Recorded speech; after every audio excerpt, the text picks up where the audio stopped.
Notre rendez-vous du samedi 19h avec Christine Simeone et Ma Vie Connectée. Bonsoir Christine. Bonsoir Frédéric. Et ce soir, on va s'intéresser au moteur de recherche français Lilo. Et lorsqu'on fait une recherche Internet avec Lilo, on génère une aide financière à des associations. Et cette semaine, l'équipe de Lilo dévoile un sondage IFOP. Les Français sont-ils prêts à s'engager pour un monde meilleur, plus solidaire, plus écologique? Et la réponse, Christine, est oui, mais... D'après ce sondage IFOP, un Français sur deux a vraiment agi pendant l'année écoulée, depuis le premier confinement. Mais les Français estiment aussi en majorité que c'est aux associations d'agir.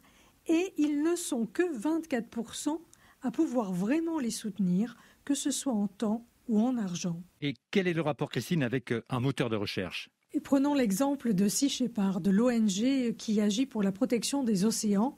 Et écoutons ce que dit l'une de ses responsables, Lamia Mlali, au sujet de son expérience avec ce tout petit moteur de recherche qu'est Lilo.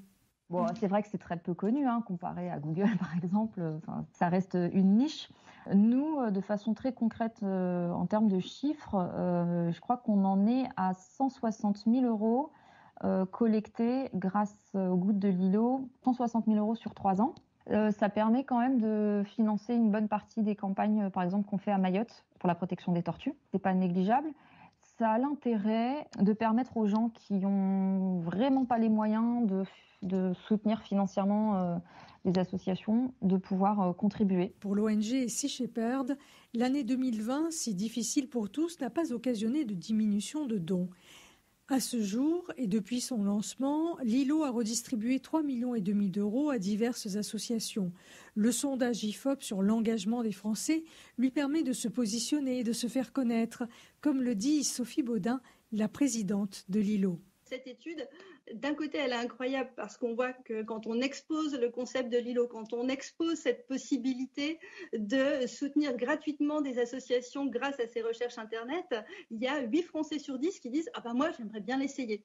Pourtant, aujourd'hui, il y a 9 Français sur 10 qui utilisent Google et nombre d'entre eux ne savent même pas qu'ils peuvent utiliser ou essayer d'avoir recours à un moteur de recherche alternatif.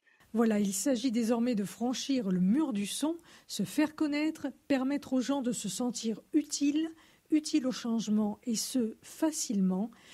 Je rappelle que l'ensemble des moteurs de recherche génèrent 2,4 milliards d'euros de chiffre d'affaires en publicité chaque année en France.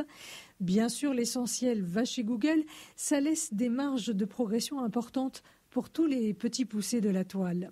Christine Simeone, Ma Vie Connectée, le moteur de recherche Lilo, à retrouver sur notre site franceinter.fr.